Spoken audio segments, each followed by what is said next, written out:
Hello everyone. Probably should have spoken before I started the video. It's the first time I've opened my mouth this morning. Everyone's out. The voice wasn't quite there. How's everyone doing?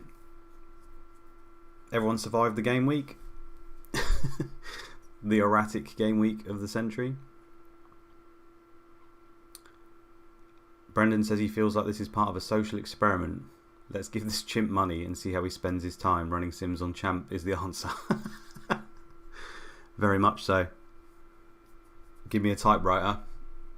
I shall type the complete works of Shakespeare. Or rather, do 30 billion Sims of CM. Let me know if you can hear me, guys. I could be talking to myself. I am worried. Carl says he knew there was a reason he bought Sim over Lakovic. There we go. DMs for Derby. In the running for best midfielder of the season. Who'd have thought it? Definitely not me. Ed can hear me. That's a good start. Brilliant.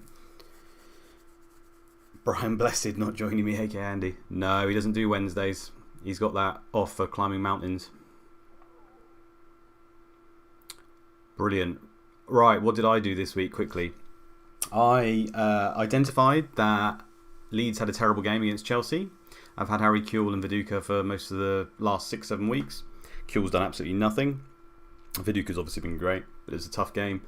So I'm sitting pretty in the top 10. I thought everyone's going to captain Van Nistelrooy this week. My original plan was just to leave those two guys in and captain Van Nistelrooy, play safe, have 2 free transfers to deal with the blank and double. Thought that's sensible, right? So I ran my Sims, identified Leeds were a bad game, thought no, we're running out of opportunities. There's only going to be 8 weeks left after this. I've got to attack some fixtures here and just hope it pays off. So I felt like the idea was okay because I think in the top 50, something like 45 people captain Van Nistelrooy. So there's your opportunity to either go up or down, right?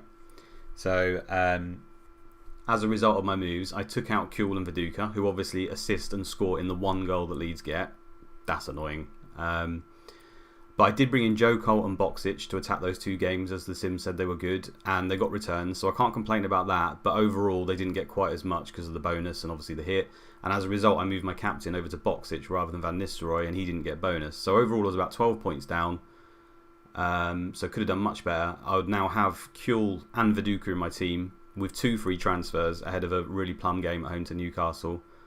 So it would have been much better off leaving it. But like I say, I feel like the idea was okay because if Boxic fires, scores 2 or 3, Viduka usually blanks. Van Nistelrooy I didn't really fancy away. I mean, he could do okay away to Southampton, of course, but I didn't really fancy it for an away, and I just identified it as a time where I could have something different to a lot of the top people. So didn't work out. But oh well, we survived. I still about 3 or 4 points above average, so I shall certainly take it, and I'm happy with that considering how random this game it was. And when we go through these games, you're going to see the results could have been so much different, guys, for a lot of them. So don't feel bad. And let's get into it. Morning, Marcos. Ram went from 341 to 342. Ugh. So that's the problem. It wouldn't be a problem any other time, but when it's like there's only 8 weeks left, it feels really like deflating. Like, you know, you're running out of time to do anything. Hence why I tried to do something a little bit different. But you know, being different can really work or very much punish you, like it did to me. Well, not very much, but a little bit. Morning, Simon. Okay, Arsenal and Blackburn. This was a nailed-on clean sheet for me in Sims most of the time. One of the lowest scoring games I've ever simmed for Blackburn. And I think I tweeted out a teaser here. Blackburn had 1 shot on target and they scored from it, which was a free kick by Lasso and a header by their centre-back. And they scored it. I mean, what can you do? Arsenal completely dominated the game. They did not have any other... I mean, their players were terrible. Half of them had like 4 passes, 8 passes for Duff. They barely touched the ball at all. Didn't do anything. And there you go. It's a classic, you know, Man City versus Norwich. Well, actually, Norwich did pretty well in that game. But you get what I'm saying. Smash and grab. The Burnley or whatever that happened here. To be fair, Arsenal have been guilty of this a lot of the season. They don't seem to score a whole bunch of goals. They just passed the ball around like tarts for ages, and they did it here. Didn't really have many shots. Omri, 3 shots, 3 on target. Probably pretty unlucky. And Soundness is a tactical genius. Yep, Rob. We laughed at him to begin with, but he's smashing it now. Blackburn seem to win the games you don't expect and lose the games that you expect them to win. But yeah, I mean, we could run that game 50 times and Arsenal would probably get a clean sheet in something like 41 of them. So what are you going to do? I played Seaman and bench Kylie as well, Billy. I mean, obviously. Andy's saying Seaman's last game. Yeah, could be. Could be. We'll get into why in a sec. I say most of these games just didn't go the way that they were supposed to. This one, 2-2, was a pretty open game in most of my sims. As you can see here, either team could have won this, but when it goes to the actual play, Villa dominated. I mean, you'd expect that at home. I don't think too many people have got any players from these teams, so I'm going to largely skip over it. However, Balaban's has been doing pretty well of late. I don't think anyone's really using a forward slot on him, but he continues to do well. And Dublin's obviously back and fit now, who can do so. Ginola playing at left wing, who I've called out in the past, who can be a very, very good player if he actually gets starts. 8 and assist. I did see at least one person who started him this week, so fair play to you. And yeah, Rob Lee, I think Dave called him out on the stream. They've obviously got a double incoming. He's only 5 million. He seems to be playing well in centre midfield, for Bolton anyway, and compared to most midfielders, that is not bad. And he's obviously on penalties, so could easily pop up. So if you've got the likes of Bishgan, for example, is it worth a -4 to Rob Lee for the double? Maybe. Rob Lee seems to play a little bit more than Bishgan anyway, so something to consider. And he's saying seen a few with Ngotti and Balaban getting a few transfers in. Yeah, that's fair enough. It's not Seaman's last game, Rangers, but it could be shortly. We shall see. Everton and Sunderland. This game could have, I mean, it was 2-3. Obviously, it could have been even more. This was very open. The play was slightly in Everton's favour, but not too much. And yeah, Alexanderson played, I think it was right wing back, and he can do okay there actually. Hasn't played much of the season, but obviously as he's got better attacking attributes than the likes of Watson, he can actually do pretty good there, at least defensively. Campbell did pretty good up front, winning quite a few headers. And Ket Spire, who's also 5 million in midfield, has now got returns in both his games. So another one to look out for. I personally don't think it will continue, because usually he's pretty dreadful. Could just be like that new bounce, but at 5 million you can't really argue of what he's doing so far, so fair enough if you want to go there. As for Sunderland, I mean, yeah, Sunderland don't do clean sheets at all, do they? But Arca, absolutely dominating. I think one of his assists was a free kick. He's got 17 for set pieces here, so can obviously take them. Kevin Phillips again, just chipping in with a goal. He's been sensational. But to be honest, all of those forwards around that price, as we saw, Shearer, Viduka, everyone, they're all doing pretty much equally well. So just chopping and changing doesn't seem like a great idea at the moment. Can easily backfire. And yeah, the only thing with Arca is Michael Gray is now back, as we're going to find out. So will he continue at left wing? Previously, him and Gray were switching left back and left wing all the time. So that could be a thing that dampens his output a little bit, although he can still do very, very well at left back. And yeah, Rob Reed saying Medina is class. There's another one we called out at the beginning of the season. Sunderland have actually got now a very good team compared to a lot of people. Obviously Sorensen's not their first choice, but he's still a decent keeper. Mills is a more than capable right back. McCartney's probably one of their weakest spots, but Michael Gray will be taking over, so here with Arca. So Gray and Arca are both very, very good. Tome is just a really good defender for average rating and stuff. And then they also signed Isla. He's not the best positionally, but he's got the heading, so he's better than what they had. So that's a fair enough back four compared to a lot of teams. And then Bart Williams is handy. McCann is coming along very, very nicely. 20 for passing. He's creative hub in the centre. I mean, he's a lot better than I thought he would be. And Medina, as someone pointed out, and I think before, becomes one of the better DMs in the game later on. His stats are coming along so nicely. They should have started with him. So Sunderland are a really, really good team, especially with obviously Arca as their ace. He has got that, I've said it before, that -2 potential. So he can end up with a potential ability. 200 is the best in the game. He could be on 200. He could be on 180. But either way, he's nearly always destined for greatness. And sometimes he can be absolutely elite. And going by some of these stats, I'd be surprised if it's not in the 190s. He's going great. And then obviously you got Phillips. Sibon's another weak link, really. He's not. I don't really know why they persist in playing him, but if anything, it seems to be enabling Phillips. And obviously Leslanders can steal goals because he can score headers, so fair enough. It's just helping Phillips, if anything. So really the only places they could really improve for me is maybe at centre back, or to sign a striker, or maybe a right winger for Bart Williams. But great team. Ipswich and Tottenham, as you can see here, was pretty equal in the play and the shots. Spurs just in an absolute dive of a place at the moment, aren't they? They just can't do anything, apparently. Even letting Finidi score against them, which is a bit embarrassing. Tariko's been on absolute fire of late. I think the last game he was man of the match as well, maybe. I'm so happy about that because, as you boys will know, he was one of my picks pre-season. I absolutely love the guy. And he did okay, but especially at the start he did very well. Then he pretty much did nothing for a long time. Got a few injuries though, to be fair, and Hariderson obviously dominated him. But now he's coming back into it, playing at that right wing-back role. He's been bang on form. Obviously Tottenham are the team he actually signs from at the beginning of the season. So maybe it's the old club thing coming back here, but I mean, when you look at that for a 4.5, it's not bad at all, is it? Especially when you throw in all the clean sheets Ipswich have got. There's people were saying like get rid of Ipswich assets, but to be honest, if you just held Tariko and Hariderson, and you've probably done better than if you got Silvestre, for example. Morning, Ollie. Yeah, people saying Tariko started banging as soon as I dropped him. Always the way, isn't it? It's always the way. Hariderson is defo cheat code. 7.85. Just does not go away. 9. He could have easily claimed man of the match here, despite not getting an attacking return. So close to it. It's just ridiculous. Luckily, I don't think Ipswich have got that many decent home games left. But, well, I say luckily. Luckily for me, because I don't own any of their players. But, yeah. Those of us who have gone to Silvestre and Arsenal defenders are feeling pretty cheated right now. As for Spurs, Salakovic is really doing my head in. He's played in the AMC role in this game. We had some injuries and some substitutions, so there's a chance it may be switched around. But as a result, Everson came on for a centre midfielder, for example, so Salakovic could have dropped down again.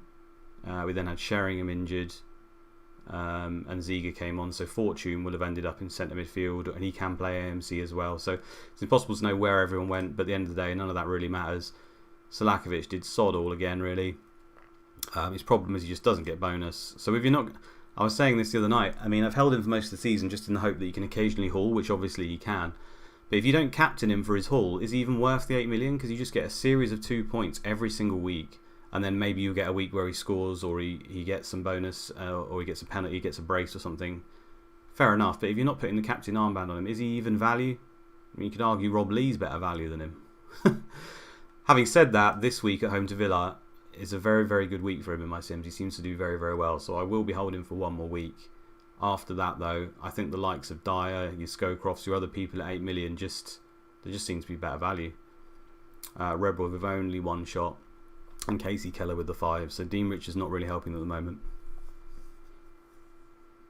We thought he might come back as the saviour.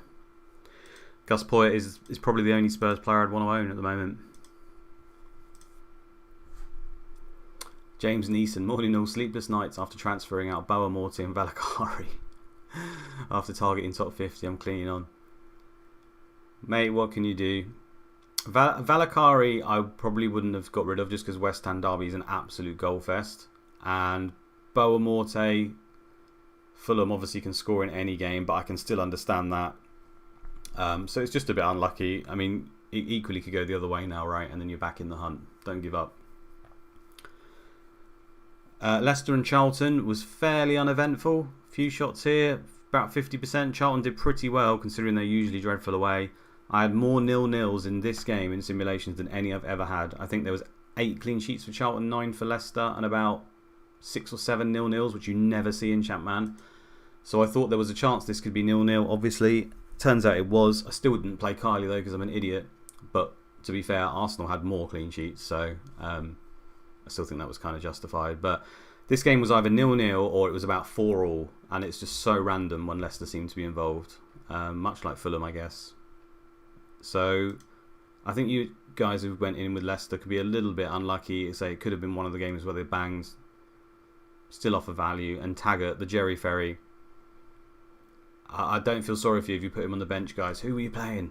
Ahead of Leicester. He's Leicester at home, Taggart. You know he gets bonus. He can score from corners. He could have even been on penalties for this game. because Izzet wasn't on. Usually Matt Elliott takes them, but there was a chance Taggart, so you could have really suffered. That sounds harsh, doesn't it? I'm sure you had a wonder team if you were putting him on the bench anyway. But yeah, don't bench Taggart in home games. You may be 4 million, but don't let that trick you. You should be more. David Storm put Gardner in. Okay, all right.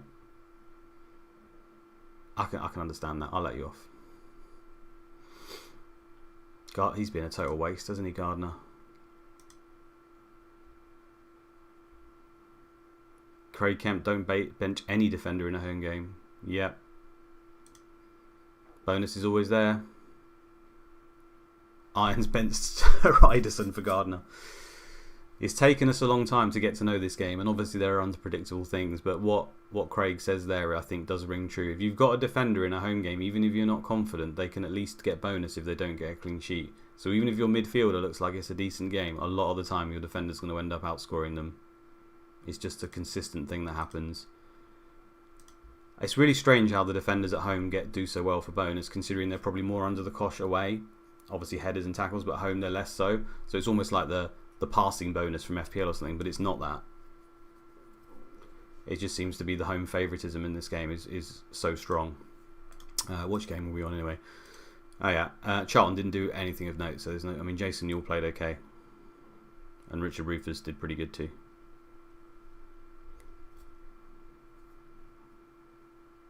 Yeah, I did bench Wilcox for Taggart Ryan. Yay! Sounds like I'm gloating, right? But yeah, say it could have been 3-4 and I could have equally hated that. But I basically don't bench defenders in home games. I think I played all 5 of my defenders this week, even some of them that were away, just on the chance that they got penalties.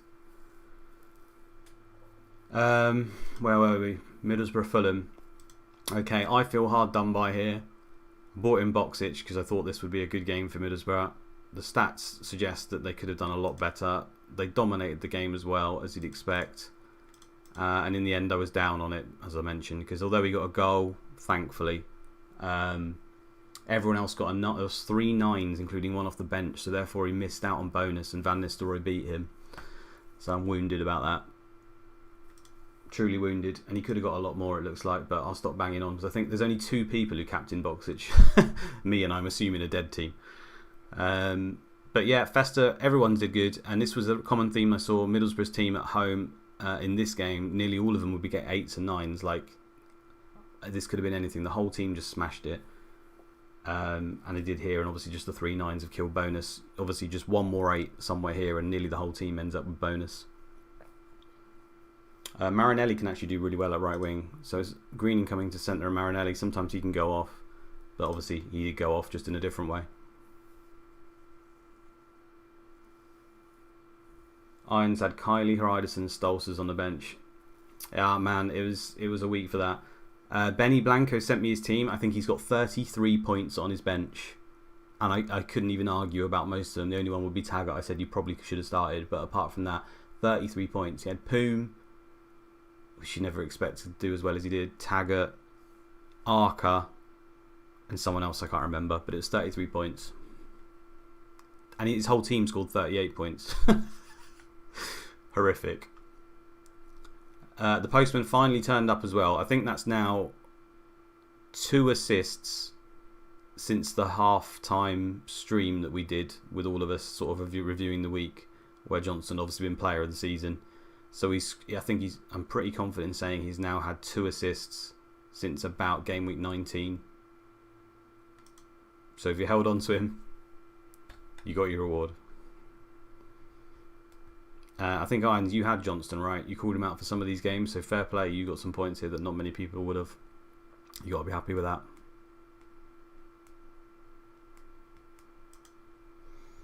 that. Fulham here were largely dreadful. Marley with no shots or anything. That's a bit of a surprise. Malbronk with the 5. I mean, Stolzers just chips in with his consistent assists. He's just one of those season keepers, isn't he? You just leave in. Yeah, Edward's saying Curtis away at Arsenal this week, Festa away at Tottenham last week on the bench. Never consider them. Yeah, you just got to move on. Pretend you don't own them. You were never going to make that decision to play them. I am saying Johnston scored 20% of his points. Yeah, Rob Reed. Saha's a strange one. He actually came into the team, didn't he? And he played maybe 5 or 6 in a row. I know Gunnar, who might be second in the world now, brought him in on his wild card and captained him. He then got a bit lucky because he didn't play or cameo at all, and then he had Phillips come in as captain last week. But I could see why he went for Saha, because Fulham had some good games. I wouldn't have done it myself because it's a tad risky, especially as a captain, but again, it's that trying to be different thing. And now he's just stopped playing.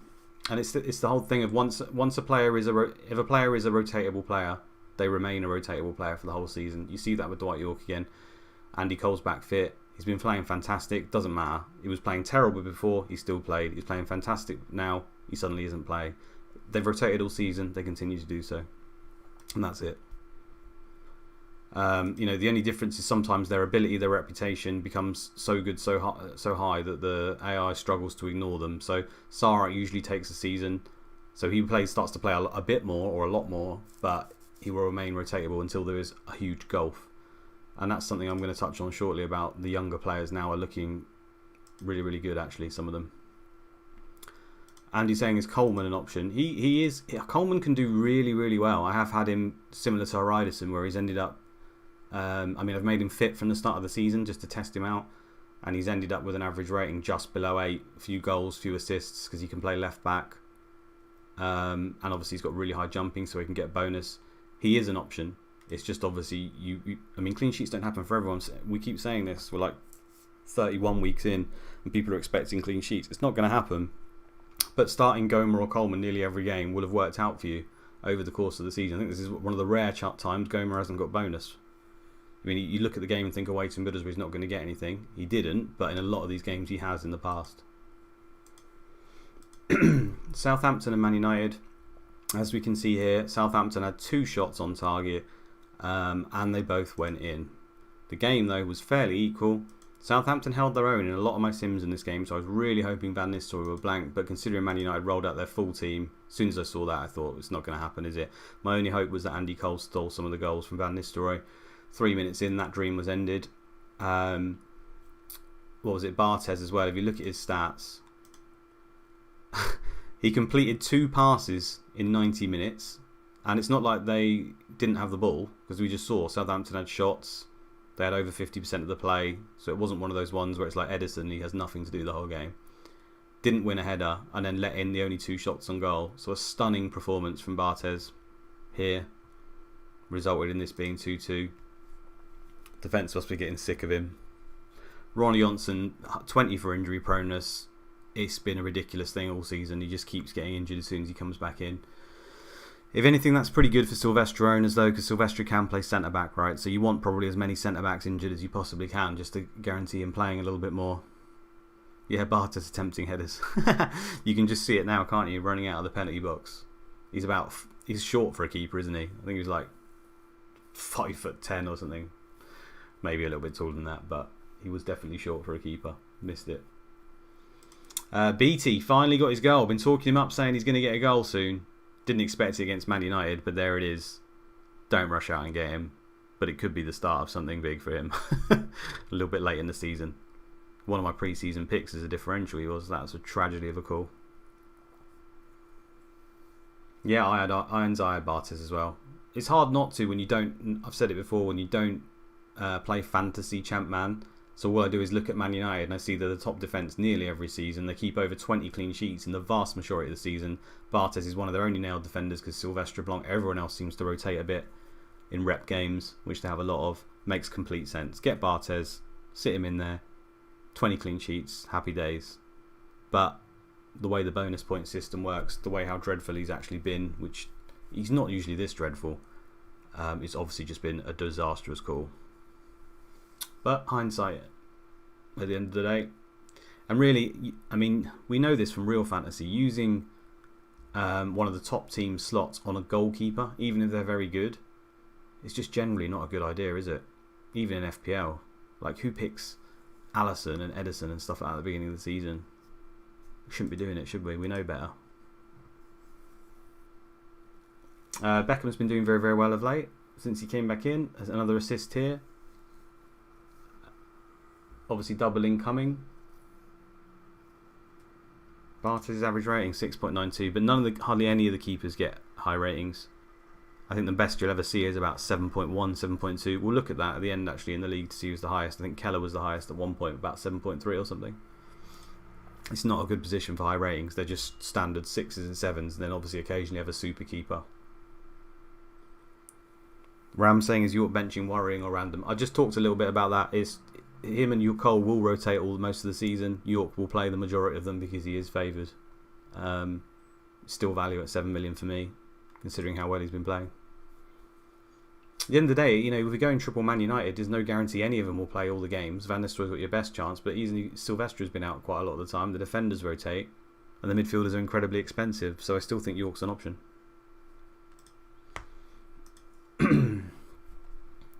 Right, Chelsea versus Leeds.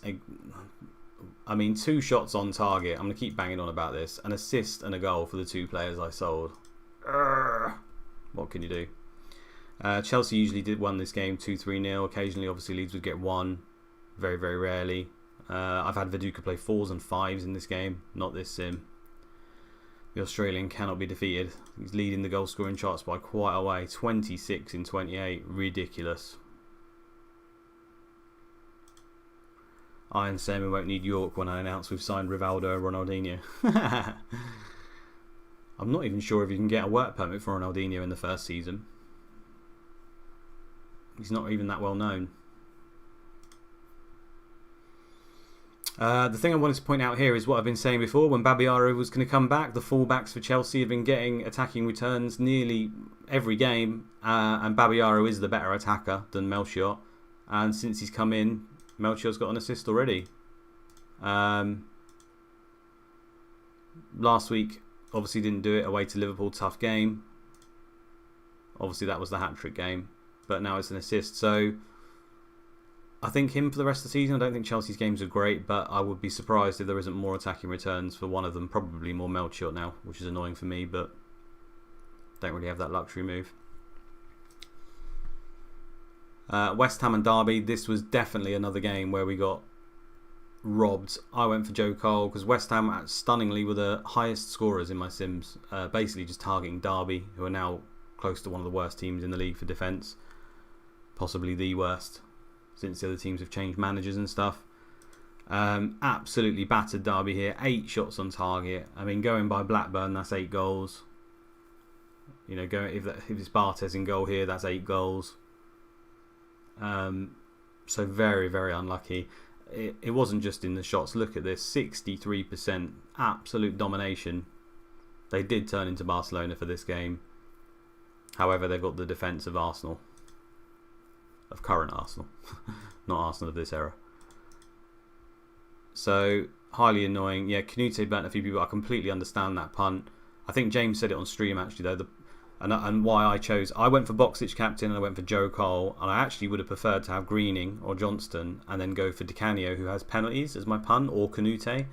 But I wasn't sure which West Ham forward will play because Defoe comes into it a lot, and obviously as talking about the youth, look at his attributes, they're coming along so nicely, he can come in at any time. So if I was going to take a -4 for Viduka out, it was never going to be for a West Ham forward because there's always that off chance that they don't play. So that's why I didn't do that. I played a little bit safe, but equally he could have started and scored 2 or 3 goals, so I completely understand going for it. So Joe Cole got the assist. He had 4 shots, 3 on target. Very, very unlucky not to get more points, I think. And now I'm stuck with Joe Cole on my team.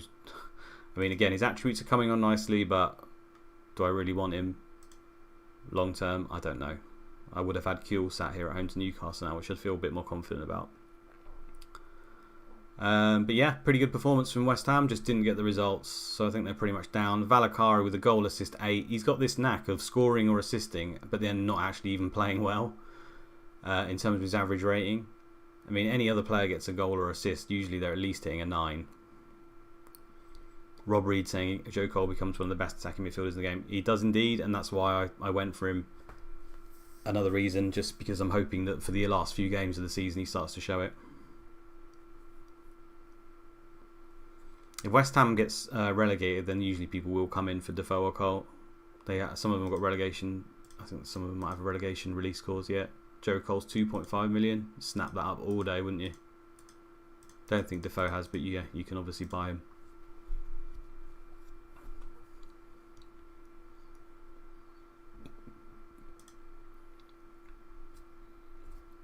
There isn't too much else to say. I don't think anyone's got many Derby assets, have they? And they commit. I mean, they played this formation with no back arrow. This game was always destined to be incredibly open. Tackling easy. I don't think I've seen that for a long time. Didn't even realise that. That's basically just saying, crack on, dribble past me. You never set it to easy, guys. If you're playing the game, you nearly always have it on hard because it's so good. And if you're getting yellow cards, then you drop it down to normal. They just went straight with easy. Just given up. Now I feel even more wounded that they didn't. I mean, look, tackling hard, pressing short. West Ham are played like they think they're Arsenal, and they played like they're Arsenal. I'm actually stunned by that tackling easy. I don't see that very often. Who's the ref? David Ellery. I was thinking it's Uriah Rennie, and the AI's worked it out. Damn, we could have had so much more. Right, last game. Newcastle-Liverpool. Fairly equal here. And fairly equal here. 1-0 to Newcastle in the end. Those of you who've watched these streams for a while will notice that Liverpool's wayward shooting just continues. I don't know how they actually end up scoring goals. The whole team just divvies them out. They rotate so much and they don't ever really dominate games. And quite often they never get any shots on target. But yeah, team was just awful up front. Hippier and Hencho didn't do anything. Obviously defenders in away games don't generally do that well. Most of them. Dreadful game for Liverpool. And Shearer in my Sims, I didn't have him and I was very, very worried.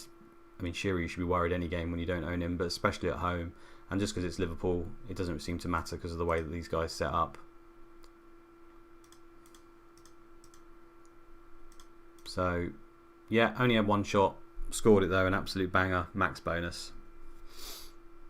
But most of the forwards did well. Dyer with the 5. I think he started out wide and then the Greek went off here and Kadamartu came on. So he ended up in the centre midfield. So probably was playing against the likes of Gerrard. So maybe a little bit tougher. Gerrard's one of the better DMs in the game as well. Becomes very, very good. So perhaps struggled a little bit there.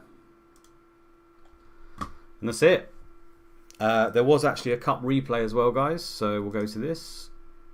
The replay happened on Wednesday the 20th. And Arsenal won 2-0. As it's Wolves, they're at home and the cup's got a little bit less reputation. They played Graham Barrett up top. Didn't feel like they needed Thierry. Slapped him on the bench. And it paid off. Comfortable win. So Arsenal are through. I think Shearer and Phillips are equally dangerous. I mean, you could quite easily say that you don't need Van Nistelrooy and you could go Shearer, Phillips, Viduka. I don't see any problem in that, might day. It's just what you're going to do with the money. None of the midfielders seem to be particularly worth it. And the expensive defenders don't necessarily outscore the cheaper ones. But is there a problem just leaving the money in the bank? Again, there's only 8 weeks left. Going without Van Nistelrooy could be the play if you want to be different. I mean, considering Van Nistelrooy gets rotated sometimes in rep games and has had injuries compared to some of those others, I don't think it's the worst play. It's just very hard after how this season started and how Van Nistelrooy went off for people to erase that from their minds. Let's have a look, Andy. We'll have a look in a sec. So the fixtures for the FA Cup now. Arsenal at home to Sunderland and Newcastle at home to Everton. So you'd expect Newcastle to win this, wouldn't you? You would expect Arsenal to win this if Kevin Phillips doesn't show up. So it could be a Newcastle-Arsenal final, possibly. Rob Pick saying, Luke, just wanted to say thank you for everyone who contributed to the gift I received. Oh, nice, you've got them. Okay, that's cool. I'm happy they've received it. Yeah, it wasn't just me. It was just everyone who's in my Discord. Loads of the guys will be in this chat here. Just as a thank you for everything you guys have done. By the way, what you'll see on it, Rob, is an actual game from this sim. So it's not a game from real life. I basically picked a game from the sim and copied it perfectly. So hopefully they did it. So if you're wondering why the game has got any significance, it's just a random game out of the sim that looks pretty good for the team that you support. So if you look through Barnsley, there'll be that game in there somewhere. Yeah, FPL Runner, he was definitely one of the ones who contributed as well, so cheers, mate. Right, so the schedule with that, semi-finals are around Sunday the 7th, but let's go through the Premier League games. Yeah, spread the word, Rob. It's for all of them that I've given. Obviously, don't give it away if they haven't received it, but they're all CM games. Apart from, I think, James Alapran, whose team aren't even in the game because they did a small database. So I basically, this is how sad I am. I started up a game in Scotland, simmed a game until the rivals played each other, and then I took that game rather than just make one up. So that one does exist in a CM world somewhere as well. So these are the fixtures, guys, before we go through the teams and for implications further on because of the Cup. So these guys are playing imminently. 1, 2, 3, 4, 5. So there's 5 matches on the Saturday. They obviously haven't got any time to recover. We then have 1 day of recovery for Derby, Arsenal, Leeds, Newcastle. Blackburn and Chelsea got the extra 2 days. And then Liverpool and Everton play on Wednesday the 3rd. Moved as a result of the Cups, I think. So still part of the same game week though. Obviously Man United and Bolton blank. So we've only got 9 games this week. So that's your game week 31. Obviously with the likes of Liverpool and Everton here, whatever you see in their condition and injury, they've got a number of days to recover. So you don't need to worry about these teams particularly. You must have simmed it ages for a time where Kevin Gallen scored twice. No, I didn't even sim your... Actually, remind me, if Gallen is at Barnsley, because I've forgotten who they are now, then have a look, because I know you do the comms through the file, and you will see, I think it might have been in game 1 or 2, something like that for Barnsley. You will see the game there. So these guys simmed it, not me. Right, let's carry on with the fixtures to get an idea moving forward. So on the 6th of April, remember Liverpool and Everton play on the 3rd. But they don't play here, do they? No, so that's okay. We've got these games. Ipswich and Man United, yeah, Sunday. And then Wednesday the 10th are these 5 games. So again, this is all part of the same game week. They've just spread it out. So these guys have been moved to midweek as a result of Cups. Man United and Bolton and Man United and Ipswich. So that's a Sunday to Wednesday. So you've got 3 days of recovery there. That's more than ample for recovery in most situations. And I'm just going to click through a few more. So these ones haven't been picked for TV yet. This was the week I think where Liverpool, Man United and Everton. So Man United and Everton don't feature in this one because they're currently a blank. I think that's 34. That's just a normal week pretty much. Oh, actually, there's only 9 games on there. So who else blanks in this one?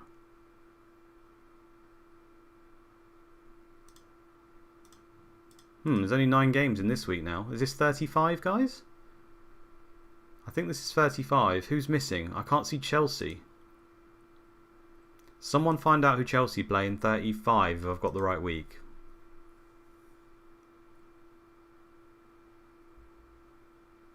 Yeah, this has got to be 34. Where Man U and Everton blank. This is 35. And I cannot see Chelsea here. So Chelsea Fulham, is it? Or is it Charlton? And there's nothing on Monday, Andy. Look, clicking. It's disappeared. Fulham away, is it? So Chelsea Fulham appears to have moved for some reason. Not a clue why.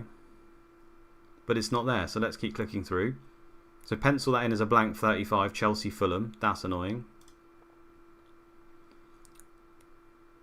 1, 2, 3, 4, 5, 6, 7, 8, 9, 10. That's a full quota.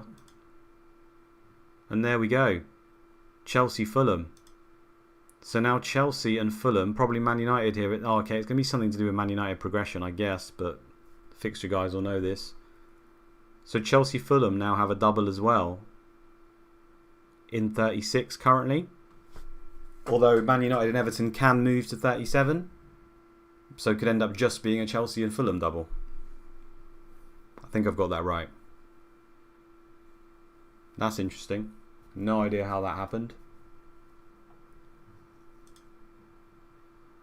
The Chelsea's double is now home to Man United, away to Fulham. And Fulham's double is away to Leicester, at home to Chelsea. That's arguably better.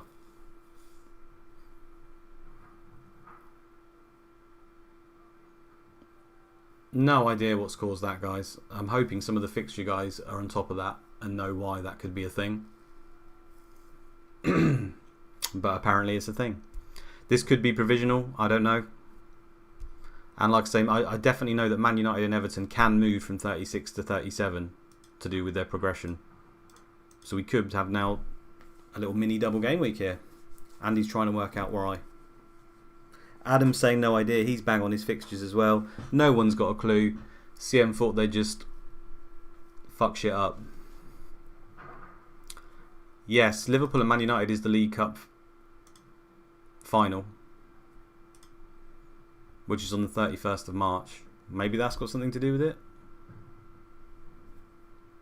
No idea. So let me break it down quickly. Man United and Bolton have a blank this week. They then double the next week afterwards, 32. In 34, Man U, Everton, and now Chelsea, Fulham apparently blank. 35 is normal. 36 then has a double for Chelsea, Man United, Fulham and Everton. But the Man United-Everton double could move to 37. Andy's saying Notting Hill Carnival, police not available. I'm terrible at fixtures anyway, guys. That's throwing me. I didn't expect to see that. So lucky I clicked through that. I don't usually bother. I just sort of... People tell me what's happening and I go, yeah, sure. That's annoying. I've got Melchior. Have I got any Fulham? I've only got Melchior. And they blank first. So I guess that's better to be that way around, right? But again, if you guys have held your free hits and stuff, maybe you could take advantage for that. Interesting. Right, let's go through the teams.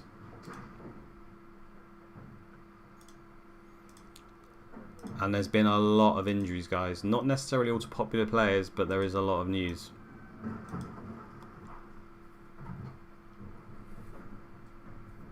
So, Lundberg, 3 weeks, injured in the 2-0 win over Wolves. So that's obviously new. That was in the Cup replay. Lundberg is out. Dreadful pick anyway. Lauren, also 10 days, injured in the Arsenal game. So you got the likes of Dixon who could come in at right back or Luzhny. And this is a big one. Henry, injured in training, 90%. He's in need of a rest, a few days with a bruised shin. He's big because obviously Man United blank this week. So when you've got 13 million assets sat on the bench, the obvious move, at least one that I probably had penciled in, was to move Van Nistelrooy to Henry for 1 week, who plays Derby, one of the worst defences in the game. And in my Sims, which I'm going to show you at the end, the odds, Arsenal had the best average goals of any team, even though they played away, playing Derby. So he is out of here. Of course, being the fact that he's at 90% and he's only a few days with a bruised shin, the game could play him and then just get injured. There is that. He's not totally out. But it's a big risk now to bring him in, you'd say. That opens the way for the likes of Franny Jeffers, Kanu, who's back. But I actually think Bergkamp, if you are making a punt, is probably the better pick, just because I'm pretty sure Bergkamp has been playing nearly every game. This is a rotated game, we know that.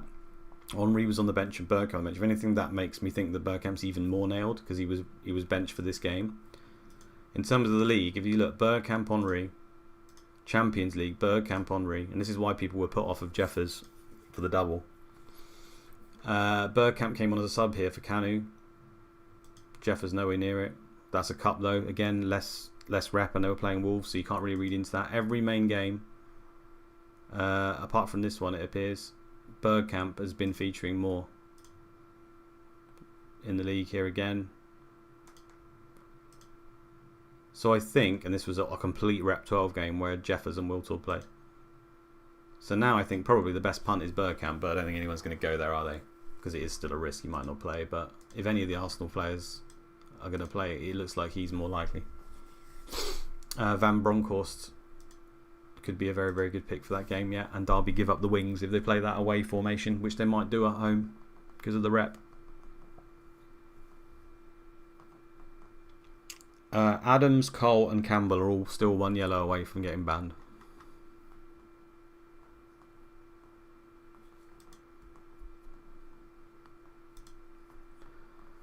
Aston Villa, Balaban, 1 day with a bruised thigh, injured during training. I know a few people got him in and he obviously got their rewards. Could easily start like that though, but that's annoying. Henry's a few days with a chest injury. Kachul, 10 days. Alan Wright starts a suspension. I think actually, no, was he suspended? Yeah, I think he was suspended last week. So 2 games left on that. Gareth Barry's yellow away. Yeah, it's annoying for anyone who went Balaban. Angel and Dublin could easily be the strike pairing.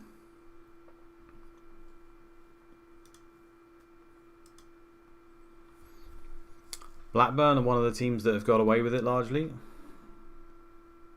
Yeah, I'll show you the international games. He's actually trying to work out why the games have changed. We can do that, not a problem.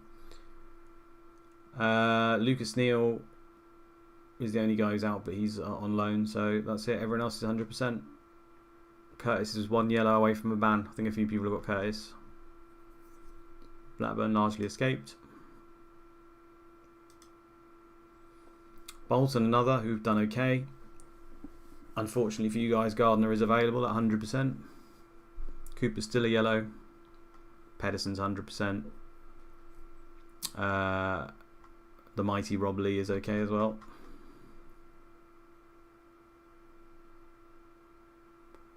Oh, Chris Bateman saying he just got his as well. He got his gift that we bought him. Fantastic. Again, Chris, I don't know if you saw earlier, but that's a real game that actually has happened on this sim. It's not a real game as in real life on Champman. So I just picked one at random that was a pretty good one.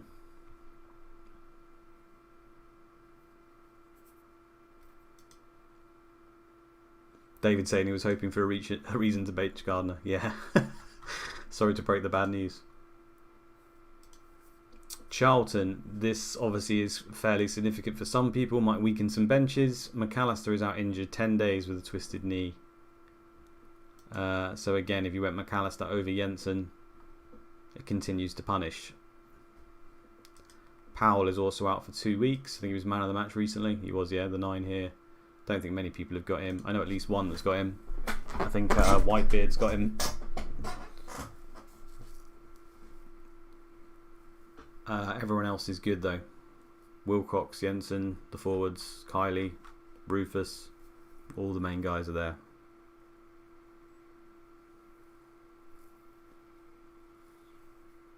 P. Almander, I think they signed him. Yeah, it's just a kid, 16k from Holland. So I want to say he won't play, but this is CM, right? Chelsea, Good Johnson is injured again. I think he went off injured in the game, didn't he? Yeah, 70%. So bang on the threshold where technically you can play. I'm surprised he would because they've got other options, but he's at that point where he could. Everyone else is 100%, including Desai, who's still 1 yellow away from a ban.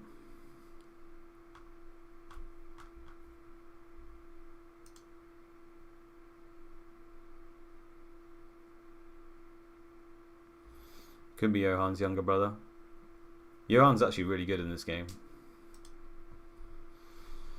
Wasn't particularly good in real life, although he scored one of the best goals. Is it him that scored one of the ridiculous goals for Fulham? Like where he's just weaved past everyone. I seem to remember that being one of the greatest goals that was just really untalked about and deserves far more credit. Derby, Elliot Orange, a few days away.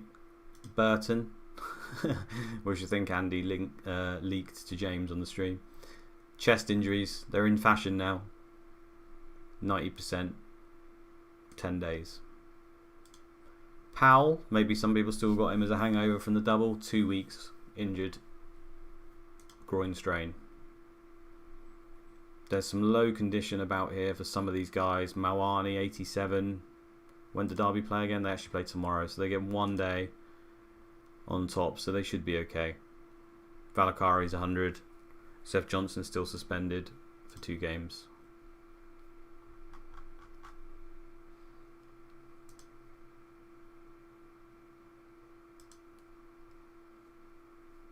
See if Mark Poom can do another super keeper, by the way. So annoyed about that against West Ham. Let it go, Luke. Let it go. Gazza's injured, 2 weeks, damaged shoulder.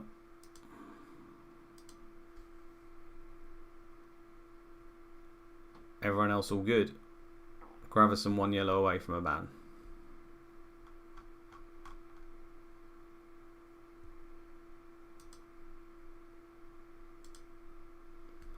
Fulham are much the same. Gomez still a yellow away from a ban. Percentage, nearly everyone's fine. Finnan 68. Davis is still injured, 2 weeks.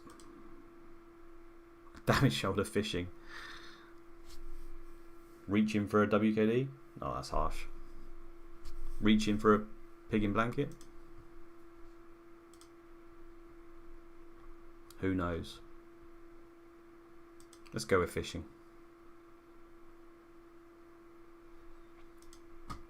Ipswich. Just Gary Croft injured for a week. Merkins a few days, orange. Horizon's still there, annoyingly. Tarico's still there. And Holland still 2 games on his ban.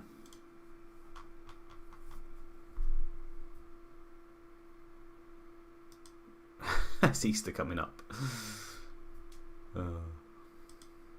Every trick in the book, Gazza knows. Leeds, Viduka's still there.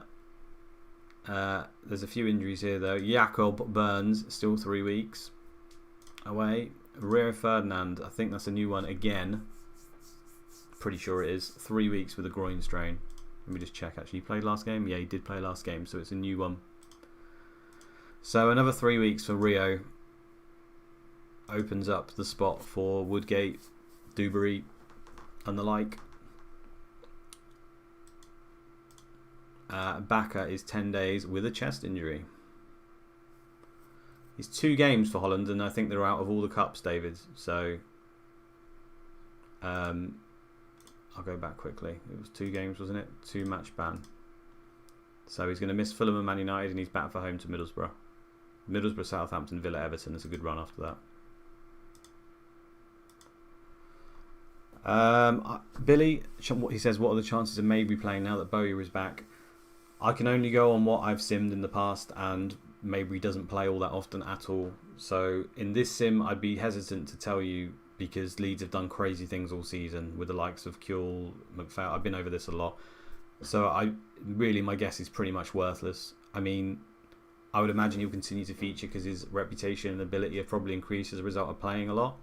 But I wouldn't have thought it's a whole lot because Bowyer came back from injury and he's just been straight back in. So, yeah, I don't think he'll play that often. Kelly is often the preferred right back. He sometimes can play every game in a season.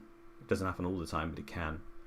So I think Mabry's a solid sell now, especially now they've added Berkovic. And as you can see here, which anyone who was paying attention will have noticed, McPhail, the darling, 100% is back for a home game against Newcastle. Could quite easily be rotated because of the new additions, but he was up there, one of the best players in the game, value-wise, and he is back. So I think there still could be people jumping on him. So home to Newcastle, away to West Ham, home to Derby, away to Charlton, home to Leicester, away to Blackburn, home to Southampton. It's a very, very tidy run. But yeah, I'm telling you now, there's obviously a chance that McPhail doesn't play as many as he was before. There's also a chance that he just carries on at left wing and they bomb Kuehl off again, which they weren't. Doesn't happen in any other sim, but there we go. Leicester. Izzett's still orange for a week, 90%. Darren Eady, 2 months. And Jones, who doesn't play, 2 weeks. Everyone else is good.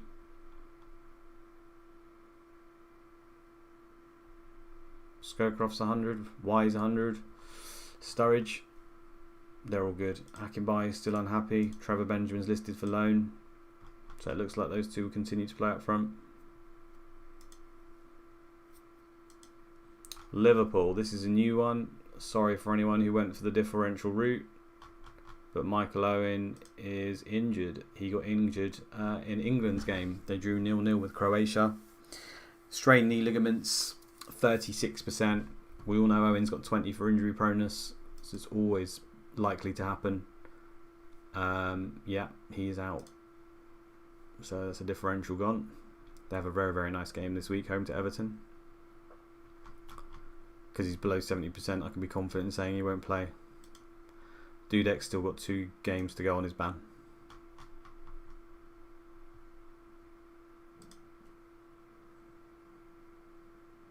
Am I still online, guys? Is the chat still there? I see my chat seems to have completely stopped. Maybe you're just spellbound, taking it all in before I click on Man United for the signing. Put your guesses in there. Put your guesses in the chat. Who is it? We're all good.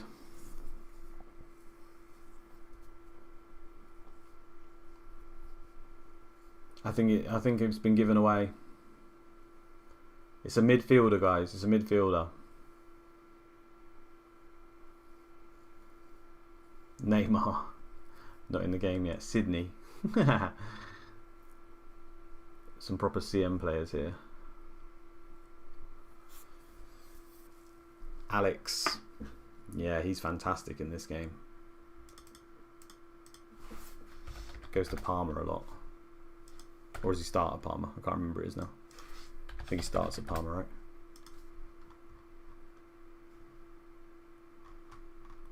Oh no, he starts at Cruzeiro, doesn't he? That's right. Why have I messed that up? Don't know how to spell Cruzeiro. And goes to Parma. That's it. It is not Alex, sadly, because he is very, very good.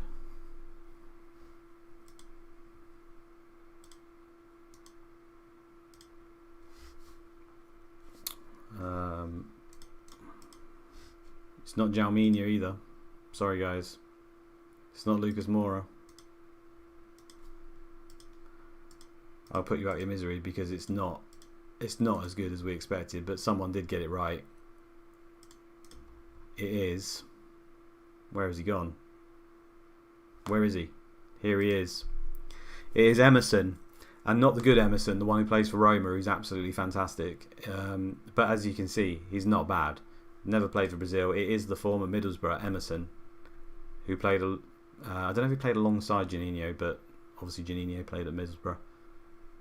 And they've signed him in for 11.25 million. Now, considering that Man United have got Scholes, Varane, Keane, but how much he'll play, I'm not sure. But obviously they get that bump in reputation and ability. Will have got up a little bit higher than if you put him in at the beginning of your Sims, because obviously he's been playing for a year. Nicky Butt's livid already. He's saying he doesn't want to play. People saying back up for Keane. But as you're about to find out, maybe he is going to be playing a little bit more, because Man United are at it again.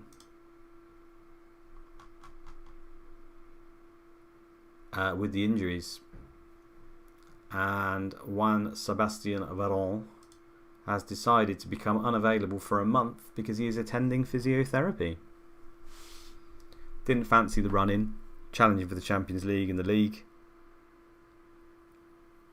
He thought he'd take a month out, go visit, I don't know, Bridget House or whatever they're called, get some grapes, just chill, read a book, and get a few massages in. Fair play. Perfect timing, I say. I mean, he's had a wonder season, so he deserves it. Thanks for your contribution, Varane. Enjoy. Dick Wellington, just straight bastard. Love it. Dwight York as well. Andy Cole came in last week, and Dwight York said, fuck this. Tripped over, climbing up the stairs on the way to Katie Price's, and he's out for a month with a broken arm. He's fucking done.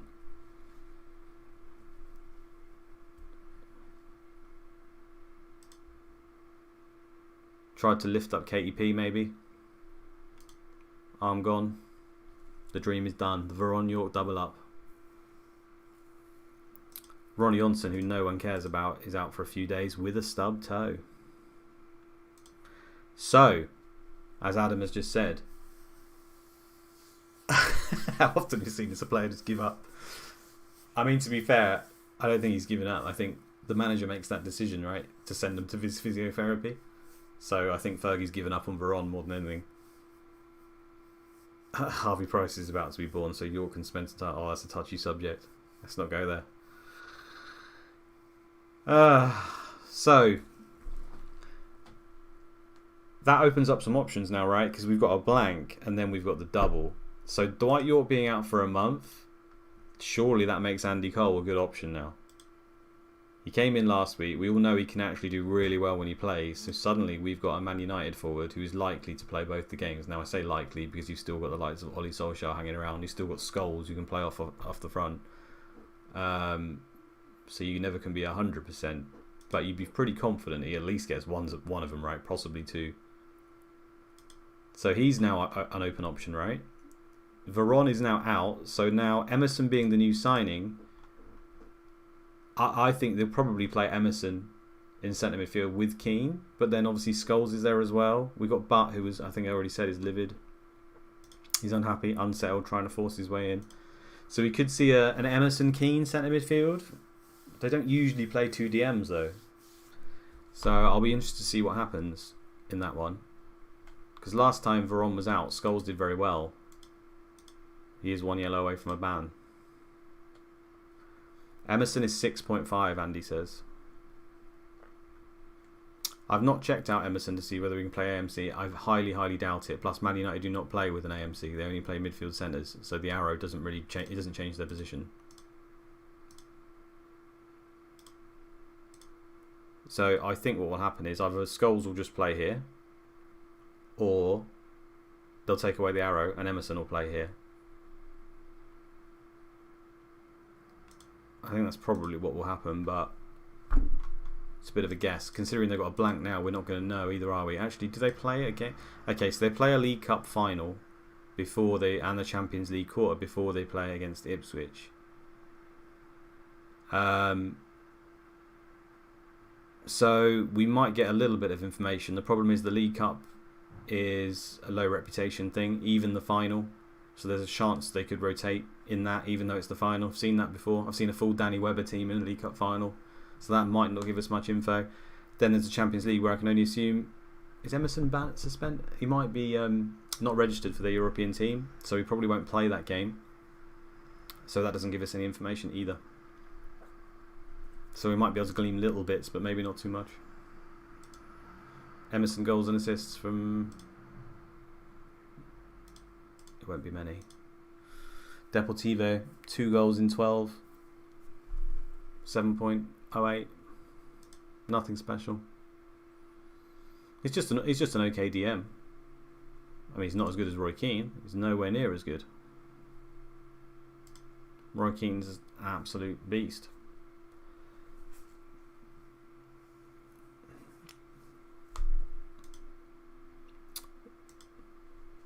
Rest up, Veron. Take it easy, mate. So what? He'll be back on the 30th of April, going by this. So he gets to play like the last 2 or 3 games of the season. May as well just stick the nail in the coffin for his season now. What a tragedy it was. Middlesbrough. No popular names injured here. Ocon for a week. Nemeth for a month. Dove, who's on loan anyway, for 2 weeks. Percent wise, everyone else looks good. Ricard is still 1 yellow away from a ban. Boxic is 100%. Yes. Not that I think he'll do anything in this game, but you never know. Back to lift the trophy, Andy says. Festa ban.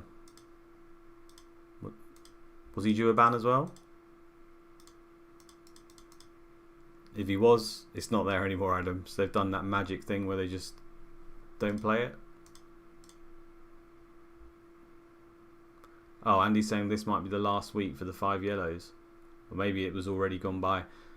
Yeah, I don't know if you noticed, Andy, but there was some weird thing with Taggart where it looked like he was due a ban and then it just didn't happen. Like, but there was a 2-week break between the games, so it's almost like the AI played out the ban in the 2 weeks where they didn't have a game, and then he was fine to play again.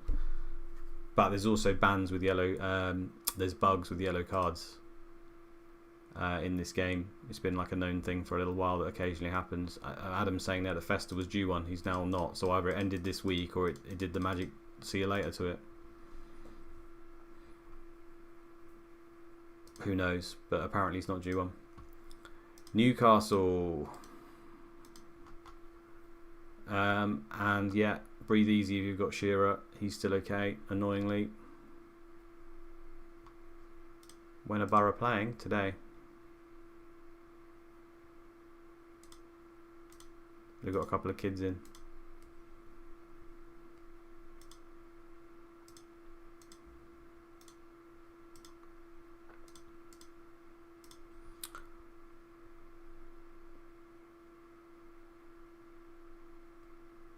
What's the questions for? Confused about the ban thing? Yeah, we all are. Caldwell 2%, 3 weeks with a hip injury. Marcellino 10 days, 58%. He won't play. Galavan's low percentage.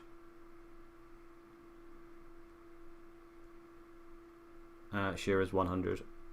Kieran Dyer's 100. Bassett has 1 yellow away. Barton 1 yellow away. Solano back fit. How long will it last? Pray for Caldwell.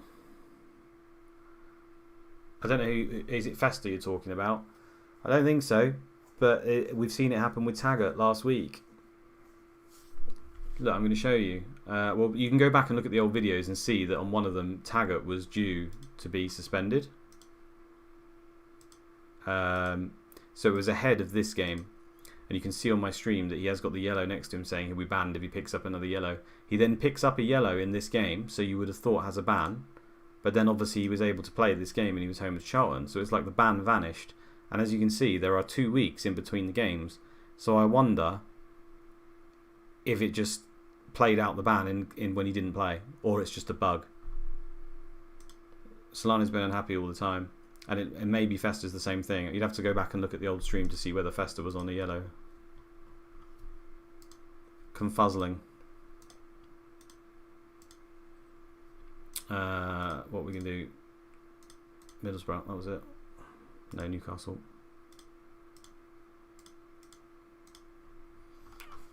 Solano's unhappy. He wants to be paid what he deserves.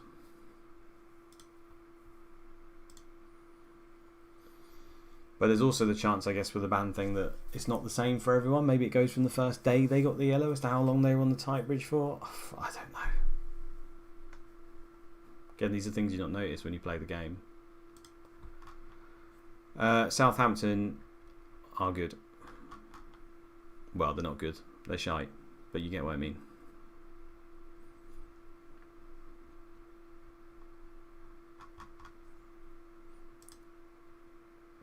Sunderland.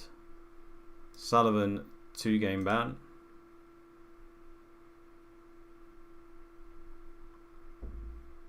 Everyone else is okay. Arca 100. Kevin Phillips 100. Michael Gray 100. So maybe Arca goes back to left back, which is kind of annoying. But they did rotate.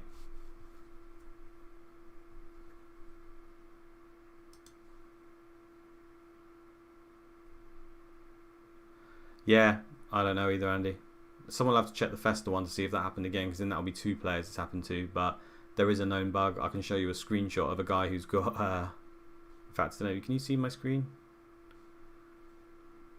Let's try and do this quickly. Of course you can see my screen. Hopefully you can see that. The guy's got a skin on, but this guy got a 1-match international ban for 6,395 yellow cards. And it's part of the known bug list where sometimes yellow cards don't accumulate properly. So I can only assume it's that. Hopefully you can see that. I wasn't just talking to myself. On to Tottenham. there's been a signing. Any guesses? I'm going to let you guys have a guess before we get there. So he's played for England before. At one stage was thought to be a very, very good winger. Very quick, nimble, small. Had a bright future. Didn't really pan out in real life. English, I think I said that, didn't I? Lennon's a good guess, Chris. That's a good guess, but isn't he already at Spurs? Walcott, and he's not old enough. He'd be about 1. Hargreaves, not really a winger, no. Peter Carter, he's got it. He's the first one. Famous dad Andy comes in. That was the kicker clue if no one could get it. They had waiting. Sean Wright Phillips, he's in. Forward right centre. Signed for 925k from Man City. Yeah, Brendan Davis saying Wright Phillips is rubbish in this. Yeah, it's not looking particularly good. I've never signed him or noticed him in the game, so that's probably a bad sign. But he's got 17 for dribbling, so he could do okay there. But aside from that, I mean, the 7 for strength is always a worry with people who have got high dribbling because they just get smashed off the ball. Jumping is 3. So literally should never win a single header. And he's got low aggression and everything as well. So basically doesn't get stuck in at all. He's got high dribbling. Could do okay, but will probably get bullied. Bentley from Arsenal. He wasn't that small. So he's a new signing though. So could they throw him in? Perhaps. Mix in fortune as well, and they've got lots of options now, haven't they? Bodic is still the only one who's injured. Everyone else is okay for Spurs. Rushbury's now being sent out for loan, despite his cameos and favouritism on the bench. Don't fancy him now. If he plays ahead of Rebrov, I'm resigning as my team's manager. Yeah, Cobbler's saying there's awkward conversation with his daddy, and Ian Wright, biggest Arsenal fan going, and his son signs for Spurs. Love it. That'll please James. Planet FPL. Yeah, I mean, I highly doubt he'd start ahead of Rebrov, but new signing, right? Suppose it could happen. If they play him up front on their own, they are screwed. He's definitely not a forward. I'd more think they will play in the AMCs, maybe ahead of Sheringham. I think, but then we've still got Simon Davies. We've got Fortune. You can come into centre midfield with Ziga out wide. They've got lots and lots of options. Obviously, Doherty can play in and around. Everson can play. So yeah, it's a concern for anyone who owns Spurs assets. I mean, Slakovic will probably still play because he's just immovable. Whether he'll actually do anything, the useless bastard, is another point. 7 for an average rating. Fucking Klaus Lundegvarm's got twice that. Can he play at right wing back? I'm not checked in the editor to see, but possibly he can. Yes, much like most of the forward right centres, they are generally midfielders more than forwards and play on right wings, as Wright Phillips did. So he could feature there. Man City still going up. We'll have a look at that. We'll look at everything. Just do West Ham because there's been more salt to the wound for anyone who punted on Canute for the Derby game. I feel for you. Now injured for a month. So they had a reasonable game playing away to Charlton, is it? Yeah. And you would have thought he'd come back in for this one because they rotate all the time and he's usually one of their favoured forwards. So if you went Canute, you've been royally stuffed. He is now injured for a month. But if anything, gives you an excuse just to get rid of him now and just chalk it down as one of the worst punts of all time.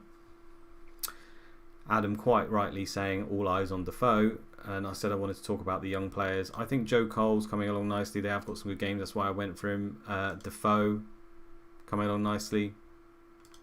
It's right towards the end of the season where these guys are going to pick up. Everyone else is okay, by the way. Di Canio suspended. Nah, Spurs don't change formation. It'll be 3-5-2 still. They won't do it. He's not Souness. What else did I say? Oh yeah, so on the youth players thing, Ashley Cole, who you guys may have noticed, about a few weeks ago, Ashley Cole had under a 7 for an average rating and had a pretty poor season. In the last few weeks, he's really stepped it up. He got man of the match in that away game where you probably shouldn't have. He got 2 assists in this game against Wolves and is a 9. And he's bumped up his average rating from, it was 6.93 to 7.18 in the space of about four games. That's, I mean, some going considering the amount of games he's played. And as you can see here, 8, 9s.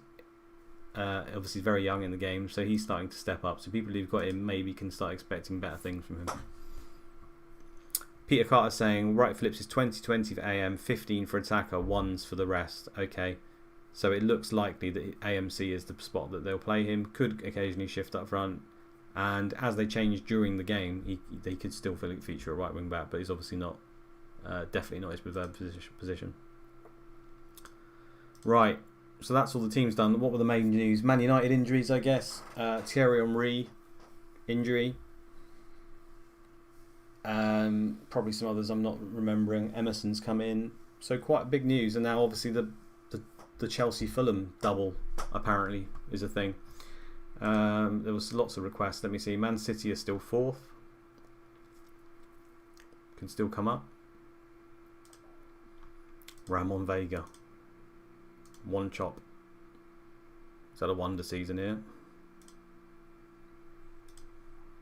Stephen Hughes, he can get very good actually. Tommy Smith, he's the best player in this league.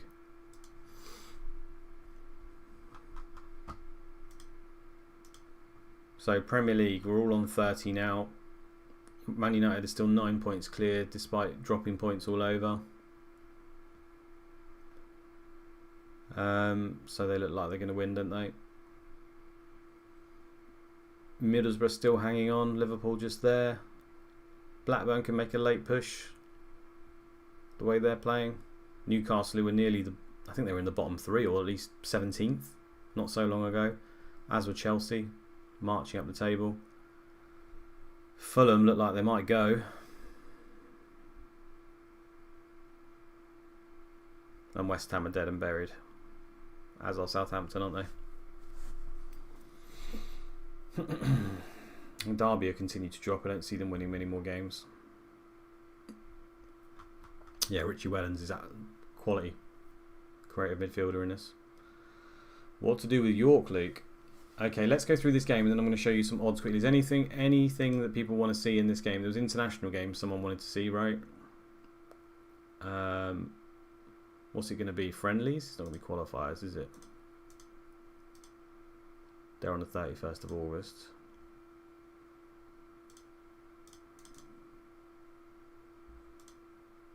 That was the African Cup of Nations that Egypt won.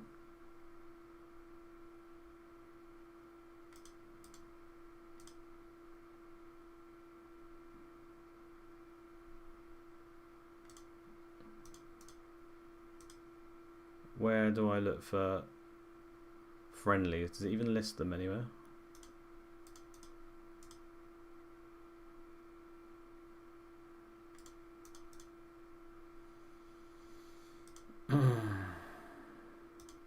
The draw has been made for the World Cup. France, Paraguay, Russia, USA. Italy, Nigeria, Ukraine, Yugoslavia.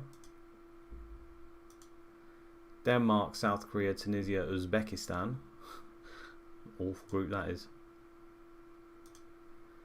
Brazil, Colombia, Costa Rica, Turkey. Much tougher. Czech Republic, Germany, Portugal, South Africa. Another tough one there. Argentina with Scotland, Senegal and Sweden. Honduras, Poland, Spain and Uruguay. And Belgium, Cameroon, Japan, Saudi Arabia. And you never know, guys, we might be able to get a World Cup version of this game out. I think we're in talks. So it's a shame that England miss out, but could be some fun to be had there if we get round to it. We shall see. How do you look at friendlies then? Do I just have to click on England themselves? Is that what you wanted to look for in case England game is postponed, this Chelsea one or something?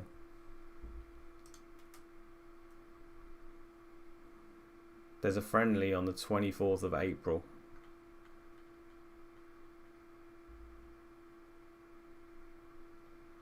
So I don't know if that will have an effect.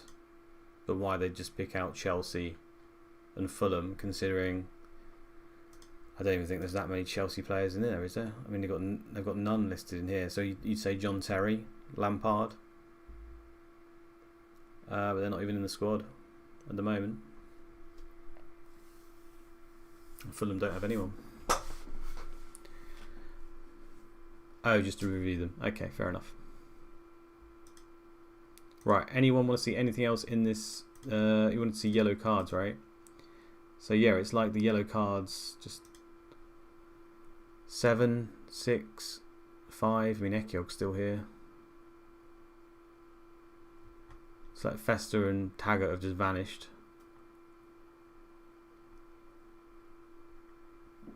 Fester's on 4. Just like he didn't count it properly. I don't know. Or maybe one of them dropped off because it was last year. Taggart, I think he's on 3, if I remember rightly, when I tried to work out what the hell had gone on. Yeah, he's on 3. So it's like a yellow's been rescinded or something? Or they dropped off? Mystery.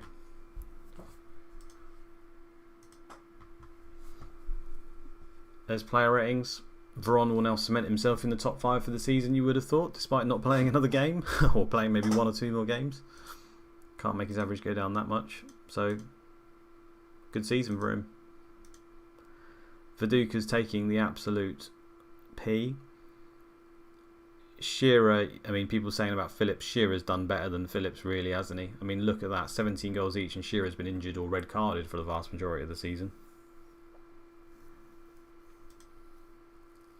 I think at one stage he was on 5 goals. When he had his big injury, he was on 5 goals.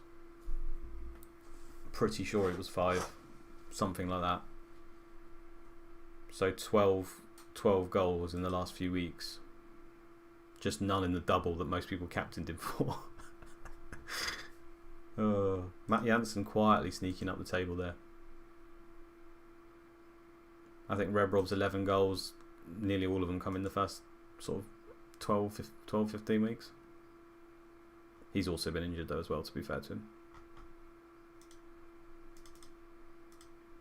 Midfielders, Johnston still leads the way with 8 goals, and it's been that way since about game week 19 or something.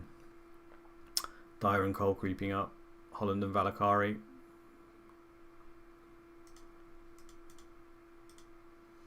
Wise Beckham 2 guy leading the way for assists.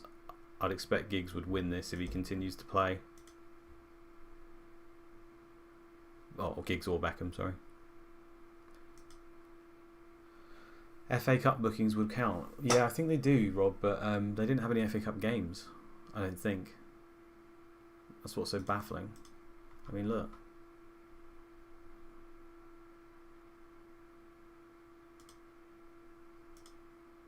I don't know. When you play the game, I'm obviously not looking at the other team's yellow cards and stuff like that. I just do what the game tells me. So I've never personally paid attention to any of that stuff. And defenders, I'm going to assume, yeah, Hariderson's still leading the way here for average rating. For goals, Festa, is that 6 pens? We'll have a look. Was it 5 pens? Alright, so he's had 6 pens, he's only scored 5. Remember, he missed one in he had 2 pens in one game and he missed one of them, didn't he? So he's got 1 goal from open play and 5 pens. Bastardo. Melchiot in 3rd place as a result of his hat-trick in 1 game. And Gordon still leading the way for assists. Again, most of them in the first half of the season. Oliver Bernard got a hat-trick of assists in 1 game, didn't he? So not many attacking outputs from the defenders either, really. Taggart's yellow card count for Northern Ireland? I suppose it could do. Yes. So, job security. And then I'll show you the odds. Halifax have now lost their manager. And as Andy's alluded to, this can be significant because quite often David Seaman will be the person they approach to manage them. Now, usually David Seaman is rotting away on the bench because Richard Wright played, so there is that.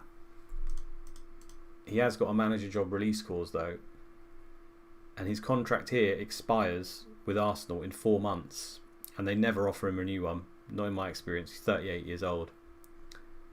So there is still every chance that they will approach him for manager and he will just go because he doesn't get a new contract. He's only on 17.5 grand.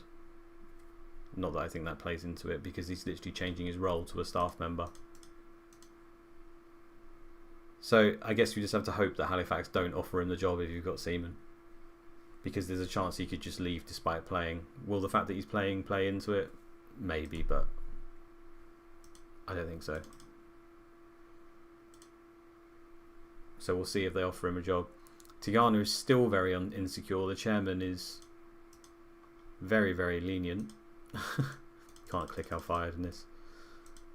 Yeah, Fulham, did they snatch a point? They snatched a point, so maybe that kept him in the job. Next match is at home to Ipswich. Yeah, a loss there might be curtains. Right, as no one's asking for anything, let's move on. Sims. Here's one I made earlier. Right, this is with all current transfers, injuries, everything. So, what do we expect? Charlton and West Ham. Low clean sheets here, 6 and 4.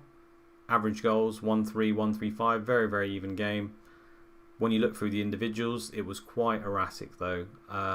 So it's a very hard one to call. The game says it's going to be level and it's hard to call. I don't think there's too much you can take. There was 0-0s in here.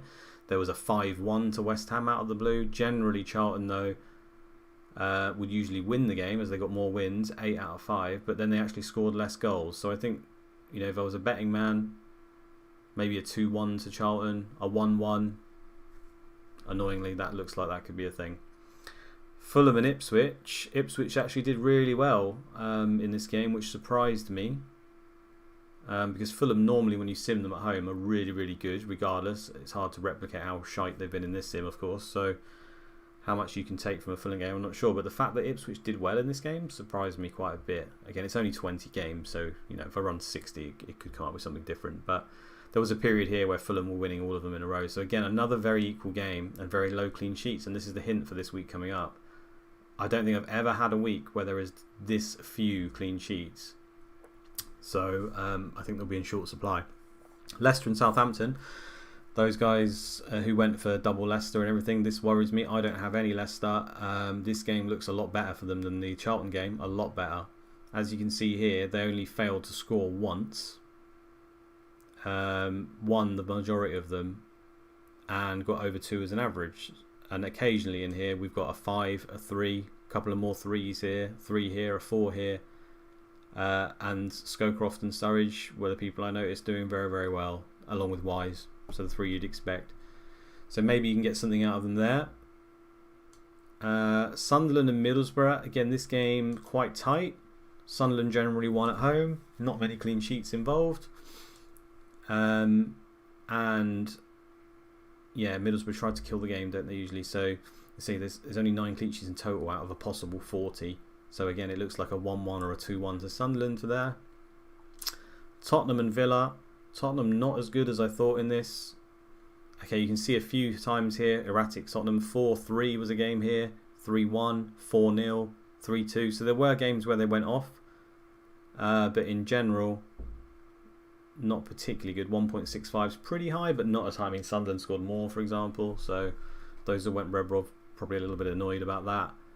Salakovic, though, stood out massively in this game for me. He played AMC most of the time, and he did well, including penalties and just goals from open play, surprisingly.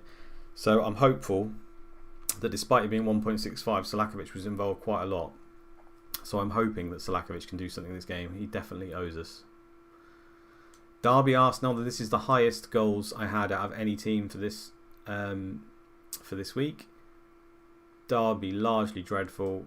Not many clean sheets for Arsenal though, which is annoying because I've got Kylie and Seaman. So as you can see with Kylie, He actually ended up getting one more clean sheet, but West Ham scored 1.35 goals, whereas Derby only scored on average 1 goal and they had 1 less clean sheet. So they're very, very equal.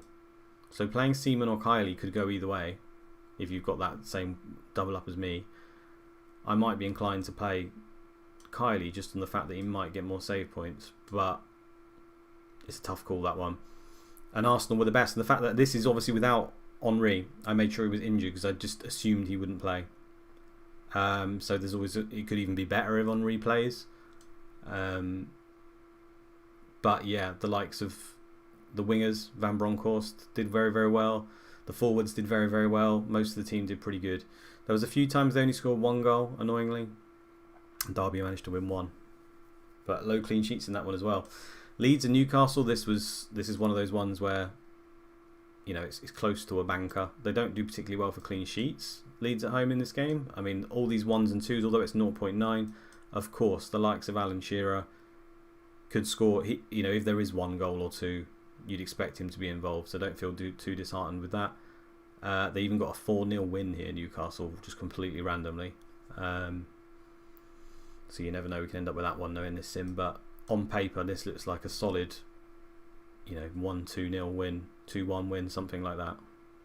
Viduka, Hart involved, Kuehl massively involved, annoyingly for me, don't know why I took him out. Blackburn and Chelsea, another really hard one to call here. Low clean sheets again. You know, 2 1s, 1-2, either way, all the time. Could not tell you what's going to happen in this game.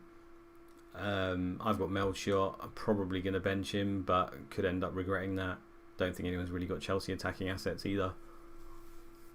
But that's a very hard one to call. Not too much can be read into that. And then this is the only game which had over 10 clean sheets. So Liverpool at home to Everton were fairly consistent with them, 14. So that's pretty good. Still didn't score a lot. Occasionally had a few games here. There's a 3, 4, 3, 3. So they could score.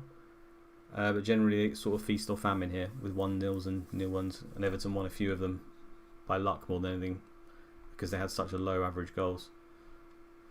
So a Liverpool defender looks your best bet for a clean sheet this week, but clean sheets don't really happen today. So outside of that, hardly anyone was getting them. So I don't think there'll be many this week. Alright, I think that's it then, guys. So good luck.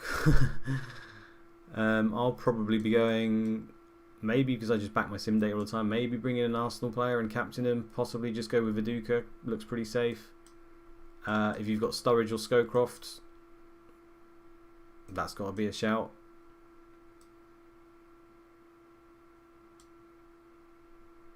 And even the likes of Hippier could be a good captain. Imagine he gets clean sheet, max bonus, penalty, which he sometimes can get. Could be a great differential as well. And like I say, Selakovic stood out. I think he's a good option as well. Anyway, guys, I shall see you next one. And yeah, thanks for tuning in. Awkward Waves. Peace.